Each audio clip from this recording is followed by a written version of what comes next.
Aqui, pessoal, tá vendo aqui, ó, esse problema da pedaleira aqui, ó. Tá vendo? Tem várias maneiras de resolver isso aqui, mas eu vou dar uma dica bacana aqui. Vou mostrar pra vocês como é que resolve isso aqui. Entendeu? Pessoal, tá vendo que eu coloquei a mola aqui, ó.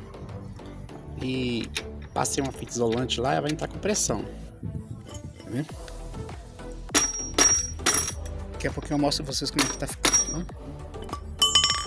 E pessoal, aí pessoal, como é que ficou aí, ó. Agora eu vou jogar uma tinta preta pra disfarçar, né? Aí, ó. Parou que o negócio de ficar chacoalhando, ó. Que beleza, olha. Ninguém aguenta aquilo. A mola, tá vendo? A mola não deixa. Tá vendo? Vou jogar uma tinta preta aqui. Aí, pessoal, joguei uma tintazinha pra disfarçar a mola, né? Aí, ó.